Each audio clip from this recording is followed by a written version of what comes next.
Sa Corgi and Shiba Inu Manila, meron kaming available na mga Corgis, mga Shiba Inu, tsaka mga Akita Inu.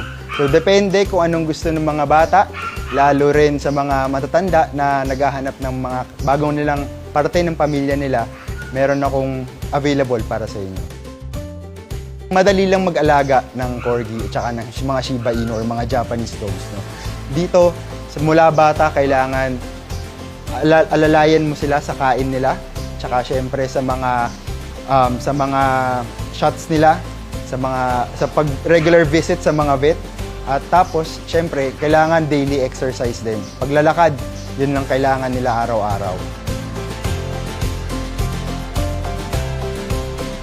Pagpapakain, meron kaming 8 AM tsaka 5 PM para controlled tsaka monitored yung kain ng mga aso namin.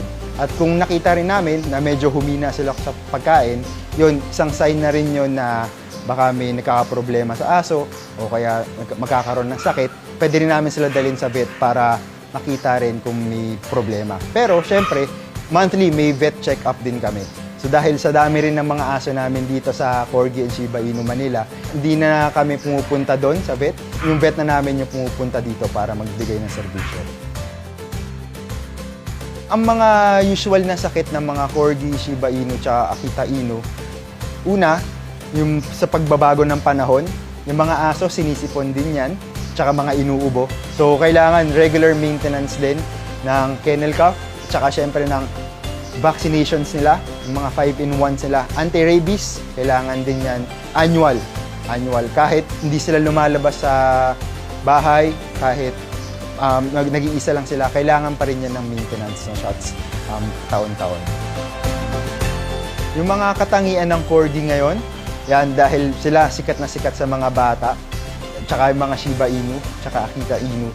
Yan, mga Corgi, napakalambing yan. Napakalambing, kung gusto mo ng parang may bata ka rin, additional na bata sa pamilya mo, yan, bagay na bagay yung Corgi para sa'yo.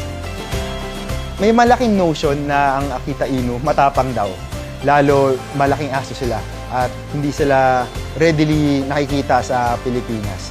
Pero ito, pag nakaalaga kayo nito o nakakita kayo, isa sila sa mga pinakamalalambing na aso. Temperament sila, napakatahimik, napakalambing na aso. At kung maintenance ang usapan, napakadali nila i-maintain. Kung interesado kayo na magdagdag ng bagong parte ng pamilya nyo, tulad ng mga Corgi, Shiba Inu, tsaka Akita Inu, yan, pwede nyo kami i-contact kung may mga tanong din kayo para mas malinawan din bago kayo magdesisyon dahil yung pag-aalaga din ng aso, isang malaking commitment din yan. Hindi lang siya bibili or mag-aalaga, kung hindi isang malaking commitment din yan dahil buhay ang aalagaan mo. So kung may mga tanong kayo, pwede nyo kayo contact sa Instagram or Facebook, Corgi and Shiba Inu Manila, or pwede nyo kaming i-contact at 0917-631-9814.